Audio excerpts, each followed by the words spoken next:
Herzlich willkommen. Wir Menschen leben wie kleine Parasiten auf dieser Erde. Wir saugen die Natur aus zu unserem eigenen Vorteil. Und das hat Folgen. Pro Tag sterben 150 Arten von Pflanzen und Tieren. Die globale Temperatur steigt und wir müssen uns ernsthaft Sorgen machen um die zukünftige Bewohnbarkeit unseres Planeten. Das sagt auch mein heutiger Gast, der indische Historiker Dipesh Chakrabarty. Er meint, wenn wir die Klimakrise und das Artensterben überleben wollen, dann müssten wir lernen, in größeren Zeitdimensionen zu denken. Und vor allem brauchen wir eines, ein radikal neues Menschenbild.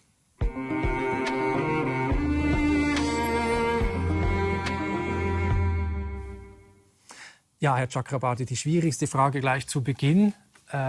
Was ist der Mensch für Sie? Well, this is a question that has to be answered for every age, because humans are not something constant. They change. And today I would say that humans have become planetary. In other words, they're a force, like a volcanic force. Like they are, with our technology, numbers, consumption, we are like an asteroid that could strike the planet and destroy species. Some people say our impact is like that of an asteroid. So we're also a thing, if you think about it, like a hyper object. And we were not always that. It's because how our numbers have grown, how technology has grown, how we have industrialized the life forms of animals, of plants, even of fish these days. So overall, this complex, humans and the animals we eat, the fish we eat, the birds we eat, this complex is having a very negative impact on lives of other species. And this is the first time in the history of the planet that a biological species is driving extinction of life, a great extinction of life. Das ist das Schockierende. Sie sagen, der Mensch ist wie ein Asteroid, der vor 65 Millionen Jahren die Dinosaurier ausgerottet hat. Und das passiert heute wieder. Also wir sind mitten in dem 6. großen Massensterben der Arten. Das betonen Sie immer wieder. Und zwar geht es da nicht darum, dass jetzt hübsche Panda-Bären oder sonst irgendwelche hübschen Tiere sterben, sondern es sterben, wie ich gesagt habe, pro Tag 150 Arten von Pflanzen und Tieren. Dazu gehören natürlich auch Bakterien und Viren und also ganz kleinste Lebewesen. Denken wir auch an Algen, Insekten und so weiter. Alles Spezies, die wir brauchen, von denen wir auch abhängig sind zum Überleben. Wie lange geben Sie denn dem Menschen selbst noch Zeit auf diesem Planeten?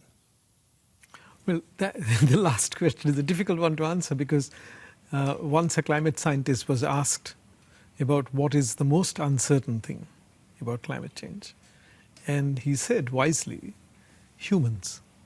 Because humans can do enormous good things if they're mobilized and motivated enough. Humans can also be destructive, but they can also be constructive. So how much time we humans have depend on how much we can live up to the name Homo sapiens, like the wise sapiens, right? The wise Homo. And that is difficult to predict, but it's clear that this wisdom, as Kant said once, the wisdom comes from making errors. You know, Kant thought that that's how God had planned it. God had given the human to freedom to make errors so that they find out what is mistaken about what they're doing. And so we are a species that learns. And I'm hoping that we will learn from the bad things we've done and eventually come out not only as surviving species, but also a wiser species. Ja, das ist interessant. Und Sie sagen, eine weise Spezies, eine Art zu werden und diesen Fehler einzusehen und vielleicht auch wieder gut zu machen oder Schadensbegrenzung zu machen. Wenn ich Sie gefragt habe, was ist der Mensch? Für Sie in Ihren Büchern wurde mir auch klar, Sie nehmen so sehr Distanz von diesem Anthropozentrismus. Also der Mensch ist nicht im Zentrum, der ist unwichtig. Wir sind noch nicht so lange da. Da gibt es andere Lebewesen. Und das ist doch auch interessant zu sehen, dass wir wahrscheinlich ein neues Menschenbild brauchen, wenn wir diese Naturbeherrschung davon wegkommen möchten.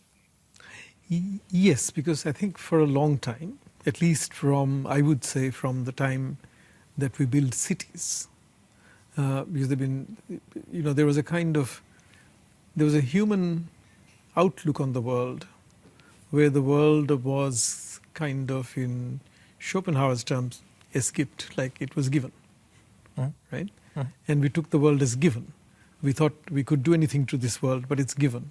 The rivers will be there. We can take as much fish out. In the 17th century, late 16th, early 17th century, late 17th, Grotius, for instance, was saying the seas are full of fish, infinite fish. Locke was saying in the 17th century, when they found the New World, that land is as abundant as water, right? So we took this world for granted because it was given. Wittgenstein, in his book On Certainty, asked a very interesting question where he said, you look at a building and you ask, how old is it? But you look at a mountain, but you never ask that question. And the reason why you don't ask is because for human timescale, the mountain is forever. Now we have become so powerful that we can destroy young mountains. Like, for instance, the Himalayas have become the most militarized mountain range in the world. And we feel its age because the more you blast the mountain, it's a growing mountain, so its inside is not stable. You cause landslides. So what has happened now is that because we are capable of affecting very large-scale planetary processes, that the world has lost its givenness for us. And that's what we have to realize, that the world is no longer given. Ja, einerseits gestalten wir diesen Planeten sehr stark mit. Wir sind die prägende Kraft geworden. Das sagt auch der Begriff Anthropocene, dass wir in einem neuen menschengemachten Erdzeitalter leben. Andererseits müssen wir uns bewusst machen, dass die Erde und der Sauerstoff und all das, was wir zum Leben brauchen, nicht einfach da ist, sondern dass das selbst gemacht wurde von Pflanzen und von Tieren und von Bakterien. Also dass wir sehr abhängige Wesen auch sind. You made a very good point, because that's a very good example of how much we are not at the center of this planet. Oxygen is a very good point, because as you know, the air has 21% oxygen, and we depend on it. A lot of people in India died during the pandemic because people could not get industrialized oxygen.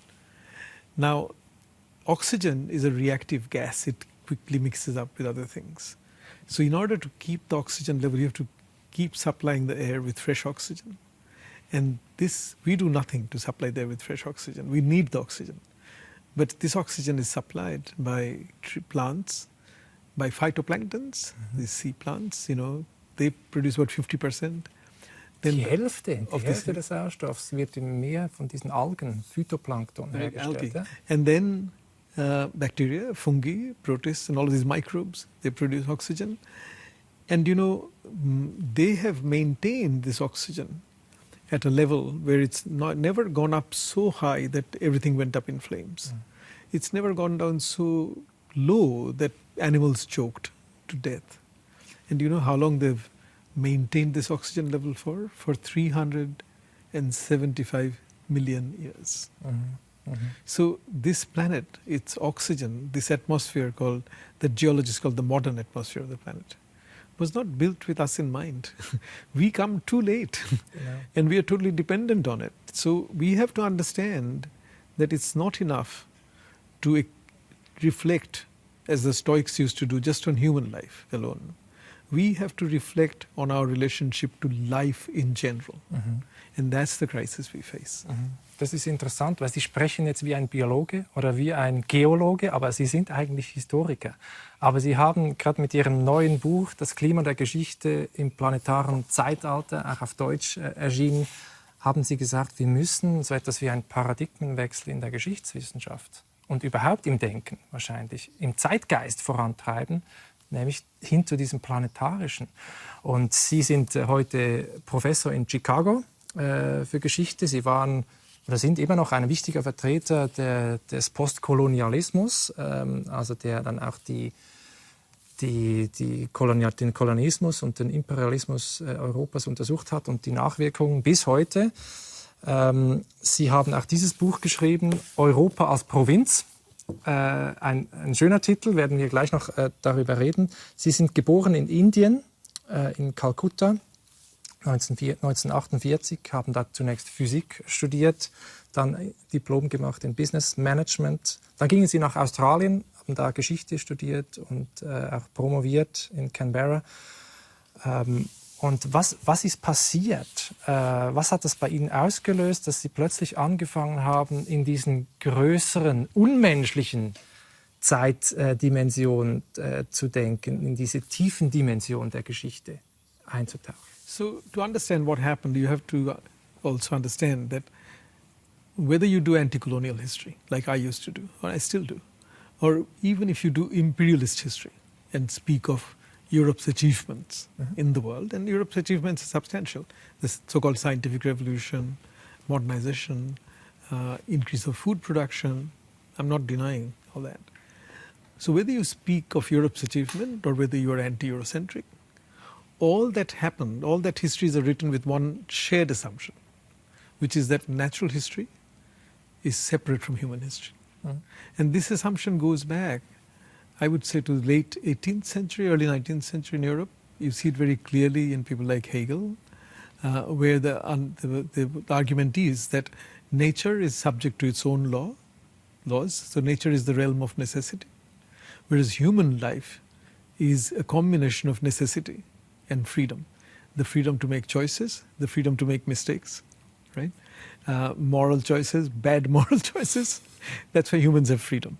So therefore, in different ways, people have argued for the last 200, 250 years that natural history is separate from human history. What happened to me when I became aware of climate change, which is after 2003 fires in the Australian capital of Canberra, which destroyed all the nature spots around that city that I used to love. Sie haben sie selber gesehen, diese Brände auch, und selber erlebt? Yeah, and I was mourning the loss of nature, and I was asking my Australian friends, why were the fires so bad? I mean, Australia has fires. And they said, this is climate change.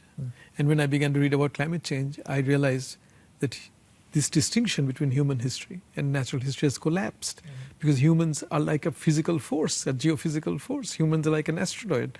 Humans are like a thing, right? And when you previously we used to say natural history is the history of objects. Biologists study it. Even my body is an object. Biologists will study it, a zoologist, a doctor will study it. Human history is about my mind, my freedom, my choices, my debates and discussion.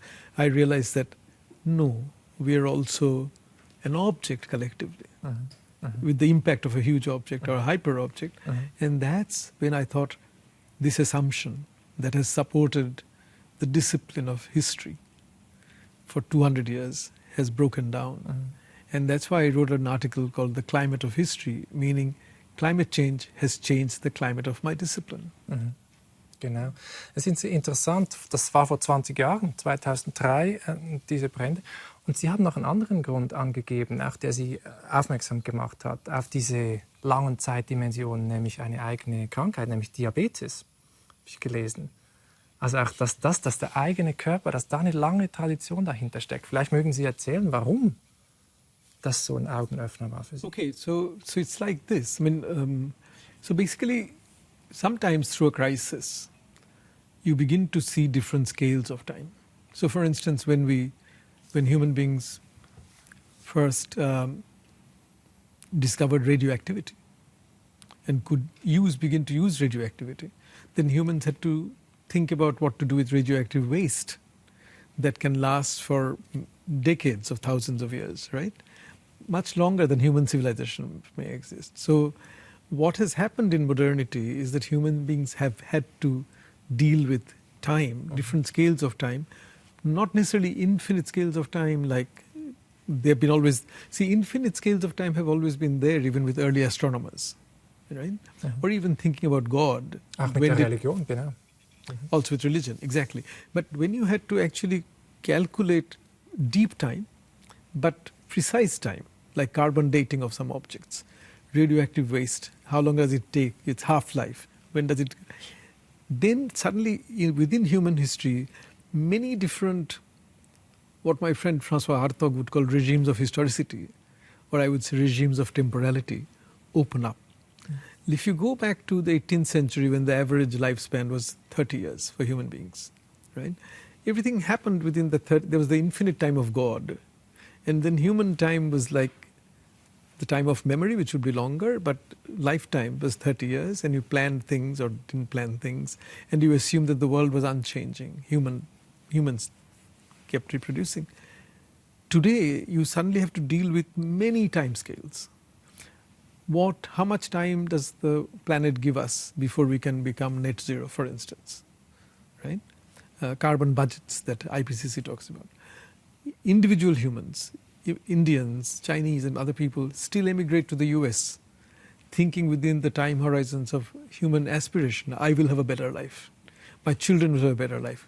The time of 2 generations. So what I think today has happened is that we have become aware of many different timescales over which we need to manage human society. Und das fällt uns ja auch so schwierig. Also gerade wenn wir jetzt in diesen Zeiträumen denken und unser Verhalten jetzt anpassen müssen, damit die Menschen in 100 oder 300 Jahren noch anständig auf diesem Planeten leben können. Das funktioniert da sehr schlecht, muss man sagen. No, it doesn't augur well in the way in which we are constituted. So go back to the end of the Second World War. Think of the time when the United Nations was set up. And we already had problems. We had problems of, in Kashmir problem in India, for instance, was undecided. We had the Korean War, we had Israel problem, Israel and Palestine problem after Israel was founded. The assumption of United Nations in all these cases was that we had plenty of time in which to sort out these problems, right? The indefinite time. In Kant's, one of Kant's essay, which is where he asks the question, can human species go on improving infinitely? And he said, yes, they can, provided they satisfy 3 or 4 conditions. One of them is provided they're given enough time, right? Today, so the future is to be wide open. And we thought we would work through our problems because the future is wide open. With the climate crisis, the future is not wide open. I mean, if we don't do anything, we know that the warming will go up. And it will take the world to a state where we can't exist. So in that sense, the future has become more definite. Und ist ja interessant, also wir haben wenig Zeit, aber paradoxerweise sagen Sie, gerade deswegen müssen wir in viel größeren Zeitdimensionen denken, damit wir dieses Problem richtig angehen und uns richtig verorten können. Yeah, this is very interesting. Yeah. So we need to think on a much larger scale in order to deal with the future that awaits us in the next 4 or 5 decades, right? So think of it, when Koselleck was writing about Sattelzeit and the Neuzeit and his idea of modern time, he was saying that the modern time is characterized by the gap increasing between what he calls the human space of experience, what I experience, and what I expect the future to be, horizon of expectations. It was modern because before then, person expected the world to be the same for their grandchildren. Technology comes in, urbanization comes in, and suddenly modern humans feel, I cannot predict on the basis of my experience what my grandchildren will experience. Now it's suddenly changed. I can predict that if I don't do anything, my grandchildren will suffer. Exactly. So it is no longer the modern sense of time that Koselleck was talking about. Genau. It's a post-Koselleck situation. Ja, wir können sagen, was kommt, aber es wird nicht schön. So. Wir haben eine Grafik vorbereitet, die Sie auch in Ihren Vorträgen bringen. Nämlich es geht da um die große Beschleunigung, die stattgefunden hat seit 70 Jahren. Wir sehen hier Kurven. Man kann verschiedene Indikatoren nehmen. Aber man sieht ganz unten die Weltbevölkerung, wie sie zugenommen hat, dann das Bruttoinlandprodukt, der Energieverbrauch, Wasserverbrauch. Aber das geht auch dann CO2 und so weiter. All diese Kurven gehen exponentiell hoch seit so den 50er Jahren. Und da frage ich mich, wenn man immer über dieses Anthropozän spricht, also dass der Mensch zur prägenden Kraft wird, müsste man da nicht sagen, es ist eher Kapitalozän oder Industrialozän oder so irgendwas. Also der Mensch, den gibt es ja schon lange. Aber die Welt gestaltet hat er so stark erst seit der Industrialisierung oder jetzt seit diesen 70 Jahren. Actually, really the real shaping of the world that we face now happens from the 1950s, the great acceleration graphs. They all go up from 1950 onwards, and actually they become even sharper in their angle of growth from the 1970s, 80s onwards, once China becomes part of the equation. But see, the reason why I think Capitalocene or names like that do not deal with the complexity of the problem is this, that when the idea of Capitalocenes comes out of modern history, let's say history of capitalism, which is roughly the last 500 years. But one of the things about modern history in that Marxist variant is that the idea of causality, what causes what, that we employ in that variety of history is Aristotelian in the sense that you think there's a final cause. You know, a German sociologist once asked me, I was talking about this thing, and he said, but Dipesh, what's driving it all? Isn't it capitalism? So that's the final cause. And everywhere, whatever you see, you read the final cause of the symptoms. But Earth system science, so what the scientists are saying is that capitalism itself has become part of Earth system. But Earth system, if you read the scientists on it, is not a system based on a final cause. It's a system based on distributed causality, what physicists would call a complex system. Right? So when capitalism is part of a distributed set of causalities, it is one cause among many. It is not the final cause. Okay. And in that sense, I think people who call it Capitalocene are not, at least do not express, they may have it, but do not show enough grasp of Earth System Science. Interessant. Also die Wirtschaftsform ist ein Faktor unter ganz vielen, wenn man diese Erdsystemwissenschaften, diese Perspektive anschaut. Wir haben noch einen Einspieler vorbereitet, ein kurzes Statement der US-amerikanischen Denkerin Donna Haraway. Die hat sich auch mit diesem Thema auseinandergesetzt und sie hat einen ganz kreativen Vorschlag. Sie möchte nämlich von Cthulhu-Zähnen sprechen und was das ist, das schauen wir uns mal gemeinsam an. Der Begriff Anthropozän, das Zeitalter des Menschen, macht uns in gewisser Weise historisch dumm. Und ich schlage Cthulhu-Zähn vor, ohne die anderen Kategorien eliminieren zu wollen. Ich schlage vor, dass wir uns daran erinnern, dass wir fortschreiten, uns entwickeln, uns bewegen. Wir sind keine vollkommenen Lebewesen. Wir sind nicht in Kategorien erfasst. Die Fähigkeit des Lebens und Sterbens besteht für alle menschlichen und nichtmenschlichen Wesen der Erde. Und das Cthulhu-Zän ist unsere Zeit. Ich habe das Wort erfunden und darf daher sagen, wie es ausgesprochen wird. Der Wortstamm ist chtonisch, der Erde angehörend. Es bezieht sich auf die Wesen der Sümpfe und des Wassers und der Erde. Nicht nur die alten, sondern auch die heutigen. Chtonisch und Kainos, die Zeit der Irdischen. Die Zeit der Irdischen und nicht nur der Menschen. Also sie möchte auch so wieder den Menschen dezentrieren, aus dem Zentrum holen und sagen, wir sind nur eine Spezies unter vielen, die hier das Sagen haben. Well, that is definitely an improvement over Capitalocene, what Donna Haraway is saying. But with all respect for Donna Haraway, whom I respect a lot and I like that improvement, when you read her book, she also has sentences which are blaming capitalism. And what happens is, see, Donna Haraway, like Bruno Latour, is a theorist of connectivity. Things are connected. But there is this moral sense of history that something like capitalism has caused it, has made us discover our sense of time. And the problem with that, I find, is that you can think of capitalism only by separating human history from natural history. See, when Marx says that the capitalist is the bearer, I think German word something like treasure of capital, it is a statement that abstracts human history, the capital-labor dynamic, from natural history. From the last 20 years, we know that you and I, at one level, we are what we are existentially. We are human, two humans talking to each other.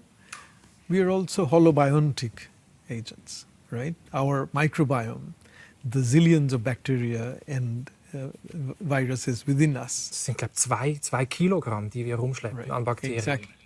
Exactly. And that is also a planetary force. I mean, as the pandemic showed, right? So the planetary is both macro and microbial. Again, going back to the point we were discussing, humans are a minority form of life on the planet. The majority forms of life, by numbers, are microbes. And microbes are far more important as a form of life. It's on their work that the building of life rests. Right? Once Lovelock, the Gaia person, when they were discussing in NASA whether Mars could be made habitable for humans, and Lovelock suddenly said, don't worry about humans, make it habitable for bacteria, and they'll do the job. And, you know, we have now, in order to produce antibiotics, we now produce bacteria industrially. It's the industrialization of human life, industrialization of other forms of life to sustain human life. You were talking about great acceleration. Something that is not there in those graphs are figures that this German scholar, Hannes Bergthaler, who has written about the Asian Anthropocene, gives. And these are from Hoover Institution reports. First of all, he shows that 70% of the world's consumers today, as distinct from 2000, come not from the West. They come from India, China, middle class of Africa, all the aspirational classes. Secondly, he shows that we now have about, it was 1986 when we had 1 billion human beings who consumed gadgets and stuff. Now we have about 4 billion. Every second billion has been added faster than the first billion. We are now the greatest earth-moving agency. We move more earth around than all the rivers. So we are the biggest geomorphological agent.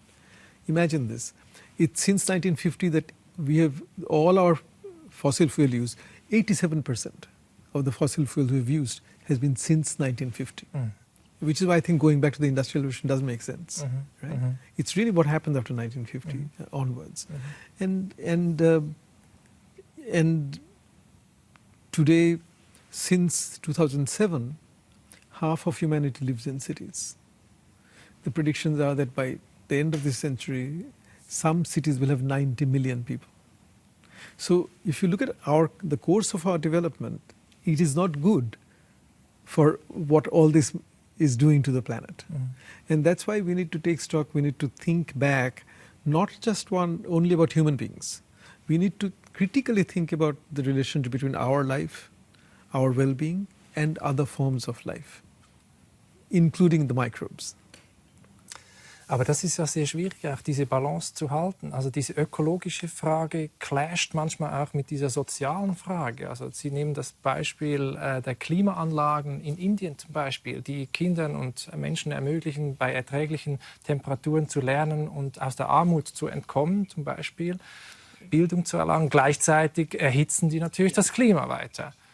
Und das ist auch wieder dieser Konflikt zwischen diesem ökologischen und zwischen dem sozialen. Wie navigieren Sie da durch? Air conditioners are not good anywhere. So even the air conditioned room that we're sitting in, air conditioning technology is has contradictory effects. It has saved human lives. So people have done studies in Texas showing that without air conditioners, humans would have lived shorter in places like Texas. Same in Delhi and other places. So air conditioning saves lives, creates well-being.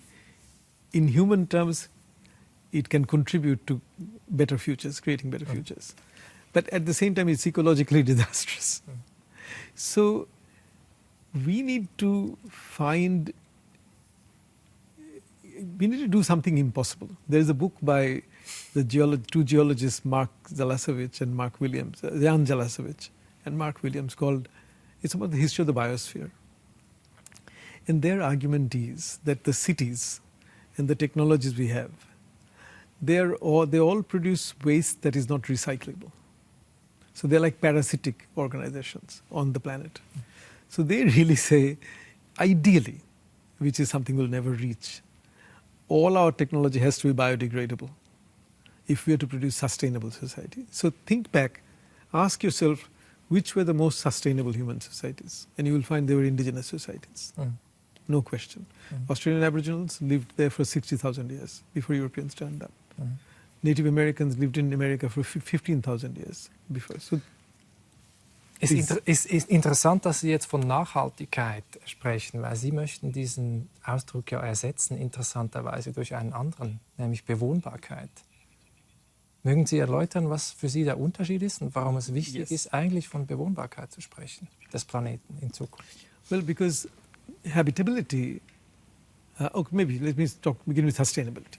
Sustainability is a very anthropocentric, humanocentric term. So even the Brundtland Commission defined it as the capacity of one group of humans, for them, their capacity to leave the planet, the Earth, in a good state for it to be used by a second group of humans, right? So it's between humans. But what we have come to understand from Earth system science is that what can make sustainability possible is the fact that the planet remains habitable for other forms of life. So to keeping the planet habitable for other forms of life is a primary condition for our societies remaining sustainable. In other words, see, if you lose biodiversity, which is what happens with species extinction, biodiversity takes millions of years to recover. Sometimes you don't. And this is why the Cambridge economist Partho Dasgupta, Sir Partho Dasgupta, and Paul Ehrlich, the biologist, they have put forward the proposal that we should consider biodiversity to be a non-renewable resource. And there should be a price put on it. So that if you have a project that destroys biodiversity, there should be a penalty for it, so that it becomes prohibitory. So we need social regulation of all projects of growth and capitalist project or market-related projects to make sure that biodiversity is not lost. Ja. Heißt das also, wir müssen auf Freiheit, Autonomie, Eigentum ganz neu denken, also Grundwerte auch der Moderne, der Aufklärung. Sie haben John Locke schon erwähnt, Immanuel Kant könnte man noch nennen. Also diese Freiheit, dieser Wohlstand wurde ja auch erkauft. Sozusagen die Rückseite dieses Fortschritts war die Naturzerstörung. Wir haben uns die Freiheit mit Öl erkauft und mit Kohle, könnte man sagen. Das heißt, müssten wir diese modernen Konzepte und Ideen von Autonomie oder von Eigentum ganz neu denken oder vielleicht sogar verabschieden? No, this is where I come back to my old post-colonial concerns and the propositions I put forward in provincializing Europe, which is that I think there's a real danger of powerful countries using the argument of climate emergency, and there is an emergency, to foist solutions, impose solutions on other people with uncertain consequences. So the proposal to engineer the climate of the whole planet by using basically defense technology, right? Spreading aerosol surface, spraying it in the stratosphere using fighter planes and things. These are proposals that can, I feel, create some kind of climate dictatorship or climate fascism even. So I think humans are rightly suspicious whenever powerful nations want to speak in the name of all humanity, as empires used to do. And that's because there's a fundamental human problem, which is that we understand that the planet is one. That's what the system scientists are saying. But humans are many, and humans are constitutionally many. I mean, Carl Schmitt used to say, humans are not a universe, they're a pluriverse. The positive side of that is actually in Hannah Arendt's writing, when she says that it's only because every human being is different that there's the possibility of novelty, somebody can be original, have a new idea, and the possibility of democracy. And the possibility of democracy is existentially fundamental because humans want to argue, disagree. That's a freedom we can't give up on. Because that's why if somebody says, I'm doing this for all humanity, one should be suspicious of that argument. But there is a genuine emergency, and I think the only thing that human beings can do, being existentially true to themselves, is reject dictatorship. Try and be as informed as possible about the problem, and take the risk of being humans. In other words, make mistakes, suffer, but it will not do suffer, but then acquire wisdom, learn from the mistakes. But it will not do to replace that deep human process with a technological fix decided on by some. Ich verstehe, was Sie meinen. Also die Freiheit würden Sie höher stellen, sozusagen, diese Selbstbestimmung, die Demokratie noch. Und Sie möchten keine Ökodiktatur zugunsten des Klimas und der Natur. Das ist nachvollziehbar. Andererseits lernt der Mensch oder die Menschheit, wie lernt die Menschheit? Also was heißt das schon? Normalerweise lernen wir, dass eine Herdplatte heiß ist und ziehen die Hand zurück. Aber jetzt müssen ja sozusagen die zukünftigen Generationen ausbaden, was wir jetzt noch gar nicht so wirklich spüren. Also das fängt jetzt erst richtig an. No, that is very Vielleicht braucht es in diesem Moment halt auch ungewöhnliche Maßnahmen. It does take unusual measures, but it does mean that, first of all, as a teacher, as an educator, I feel knowledge about climate change, knowledge about Earth system science now should be part of everybody's knowledge. Mm-hmm. My friend Pierre Charbonnier, the sociologist in Paris, who has written a very good book on abundance and liberty, he often says, he once said to me actually, he said, Dipesh, I think one day we should teach children numbers, we should teach children ecology in the same way as we teach them numbers. In other words, every human being should be made aware of what ecology is, this dependence between our lives and other lives. But that's a long-term project, but that needs to happen. It needs to be part of the debate. I'm not saying, look, human futures, as Foucault would say, would be a product of powers, and power is unevenly distributed. But all I'm saying is that if any powerful nation or a group want to take unilateral action, like the group of the willing in the Iraq War, and want to impose a solution on humanity, arguing it is in the interest of all humans, by that very act, they will be denying the fact that humans in human interests diverge. And the fortunate, unfortunate fact is, this is the complicated nature of human freedom, that when India and China, for instance, say to United States or Europe, that you have played a bad part in the past, so you have to clean it up. And so the planet is your problem for the next so many years. And you have to give us more time to get net zero or whatever, right? Und wir haben das Recht, dieselben Fehler noch zu machen, die ihr schon gemacht habt. So, aufzuholen. Right. So, on the one hand, yes, of course, I mean, they're asking for right to pollute. But they're also, humans are trying to split the planet. But the planet is one. So, see the very interesting problem. So, what happens is a problem of the planetary gets displaced into a problem of human differences. But I think that is being human. See, we can't not be human. Humans. So let me take a step back. So what I'm saying is that we are facing a problem that that evolution did not equip us to deal with. Yep. Right.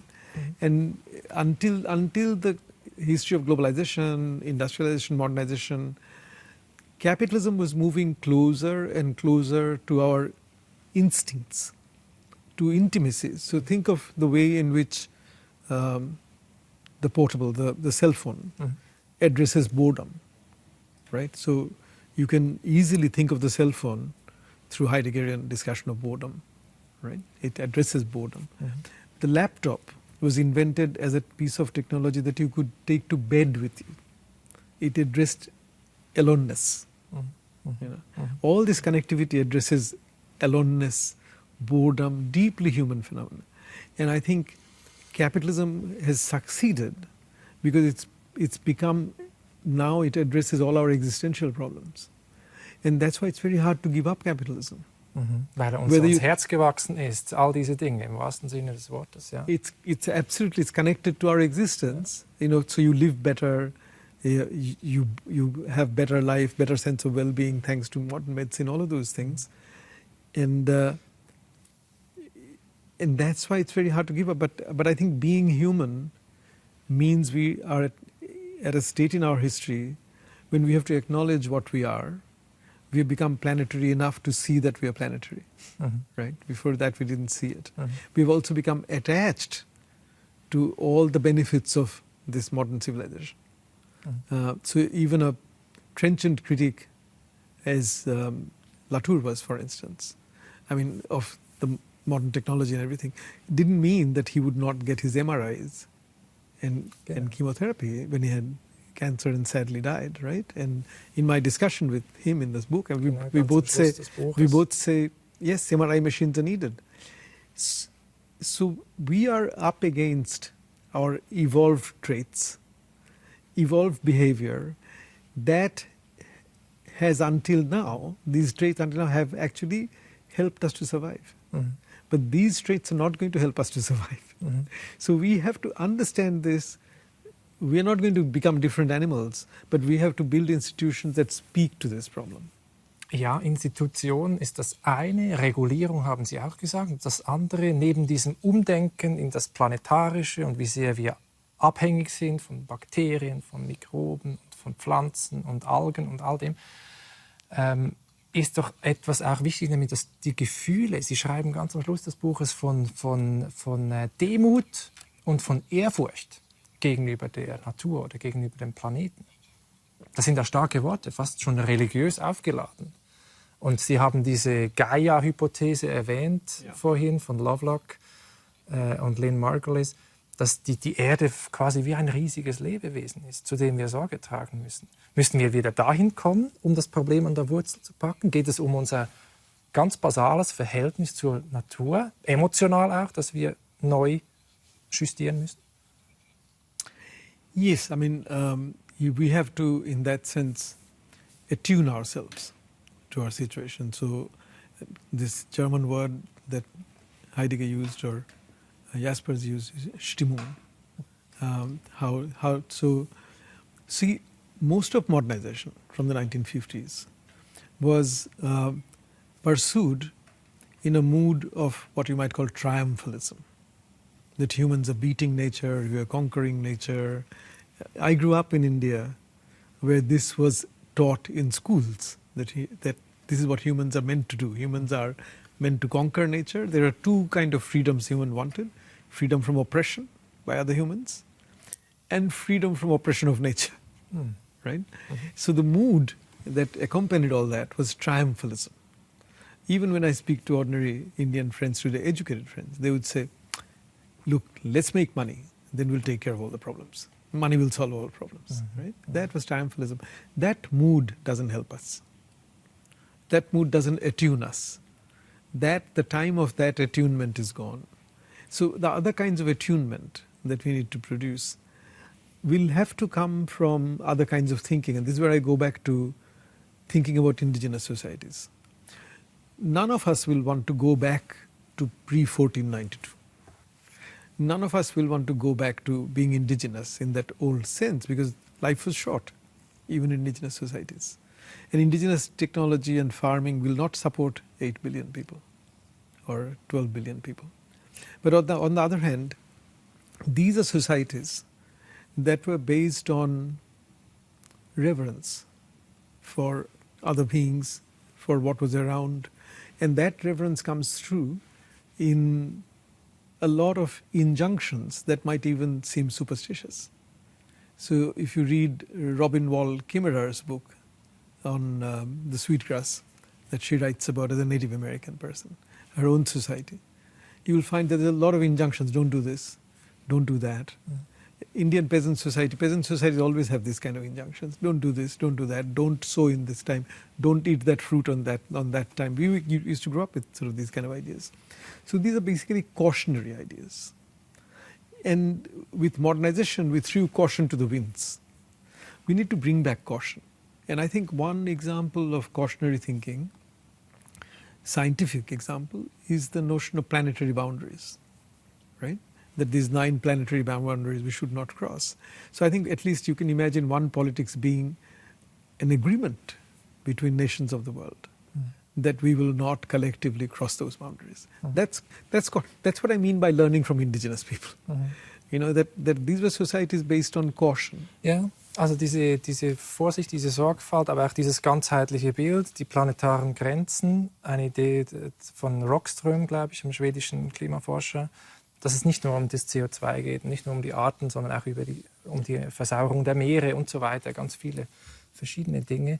Und das heißt, dass wir sozusagen dieses Gefühl, diese Stimmung, wie Sie sagen, diese Ehrfurcht auch ins Handeln transportieren müssen. Aber ich frage mich dann, was heißt das? Also müssten wir, wenn wir jetzt den Menschen aus dem Zentrum nehmen, nicht Krone der Schöpfung, sondern nur eine Spezies unter anderen, auch sagen, auch andere Spezies brauchen Rechte, moralische Rechte für Tiere, für Pflanzen, vielleicht sogar für einen Fluss oder für Viren, Bakterien und Algen und so weiter. Well, wie institutionalisiert man das? Diese Sorgfalt gegenüber der Natur. Well, okay, there is sort of, I can talk about the principles involved here. So when people have talked about giving rights to non-humans, whether it's living things like rocks and mountains, or to animals like lions and tigers or dogs or whoever, you realize that only with certain things we can anthropomorphize them, even non-living things. So we can think of a mountain dying in a human sense. If we take out the wolves that eat the deer population, keep it in balance, then the deer can eat the trees that keep the mountain together. And then the mountain will crumble. It will become dust, right? So we can think of a mountain dying and give. So there are, but with bacteria and viruses, it's very hard to imagine rights for them because we don't even know how many there are and the different kinds. And there are, for instance, in the oceans, viruses that eat bacteria and keep the bacterial population in balance, right? So the thing is, in life there is violence, and that violence is about checks and balances. But there is no violence in life except the one we have produced, where the violence targets an entire species. Right? That it's a violence between members of species that keeps the species there, and then every species has a normal lifetime, usually a few million years by which it goes extinct. But every time there's been a great extinction, it's because of physical factors, the volcanic eruption, an asteroid strike, not because of life's own reasons. We are the first symptom that life can destroy itself. We are the first vehicle of that logic. But we are a conscious vehicle. And the thing is, going forward, people say there are 3 uncertainties. One is climate. One is technology, particularly artificial intelligence. And the third one is the fact that humans will become an aging species. Fertility is declining. So we'll grow to a certain number, but then we'll all be old. So our numbers will decline, naturally. But what will happen to our prosperity, labor? Will technology do the job? You can see humans are poised to rethink many things. Until from the 19th century on, we have thought of labor as giving dignity to us. Right? People have gone back either to Christianity or secular notions of labor and dignity. In India, Gandhi fought untouchability, saying that we must give labor its dignity. I will clean the toilet so that it does not look like a disgusting job. Right? But all that was dependent on humans being a young species. The world today manages itself because some parts are young and some parts are aging. The aging parts of the world normally has to import people, either giving them guest worker status or giving them worker status. But overall, the supply of human beings will dry up. Ja, ist interessant. Also vor allem auch, wie sich die Menschheit dann in Zukunft noch entwickelt. Also über die Technologie. Und es gibt ja die Idee, Geoengineering, haben Sie gesagt, dass man die technisch verursachten Probleme auch mit Hilfe von Technik wieder lösen kann und so. Das kann natürlich auch für den Menschen gelten. Ich möchte Ihnen gegen Ende des Gesprächs jetzt noch ein Zitat einspielen von dem Historiker Yuval Harari, dem berühmten israelischen. Und der war vor einiger Zeit hier am Tisch bei meiner Kollegin Barbara Bleisch und sie hat ihn gefragt, ob die Menschheit denn kurz vor dem Aussterben steht. Hören wir ihm mal zu. Ja, aber es ist kein Ende wie in einem Hollywood-Film, in dem Roboter verrückt werden und alle Menschen töten. Es ist wahrscheinlicher, dass wir neue Technologien nutzen werden, vor allem Biotechnologie und künstliche Intelligenz, um uns zu verändern und in Wesen abzugraden, die sich viel mehr von uns unterscheiden, als wir uns von den Neandertalern oder Schimpansen. Ich denke also nicht, dass in 200 Jahren Menschen wie wir die Erde bevölkern werden. Unsere Nachfahren werden eine Form von Cyberwesen sein, die das zukünftige Leben dominieren. Ja, wie stehen Sie denn zu dieser Perspektive? Well, there's a more recent interview of Harari on artificial intelligence. There are a few on YouTube. You can actually listen to him, and he is saying that there is a danger of AI becoming so sophisticated that it actually makes decisions for us, right?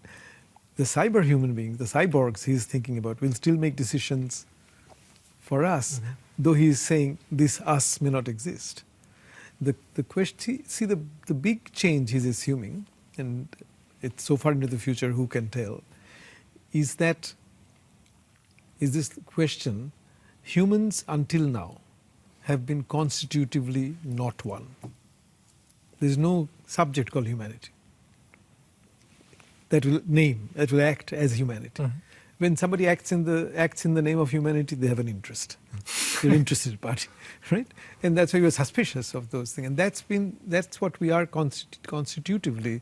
The biologist Edward Wilson used to say from his experiments that all nest-building creatures, he called them eusocial creatures, wasps, bees, humans, have one trait in common, property in common, which is that the sociality of a particular nest is built on the assumption that they will have to fight their own kind.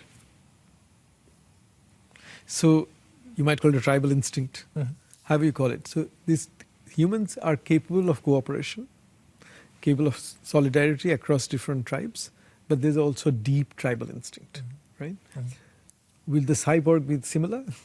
Or will the cyborg be another collectivity where humans are all similar? Because if his later fear is right, that AI will make decisions for us, then that would mean our kind of humanity that values democracy, that values argument, dissension, disagreement, may be in trouble. So, but it's so far into the future for inhuman times. But that we can't tell, though I take his fear seriously, because that's another thing we all need to understand is AI. When you look at these problems across different aspects of human life, there's clearly a need for social regulation. Social regulation means agreement within societies, across societies. All I'm saying is that agreement cannot be imposed. It has to be won through democracy.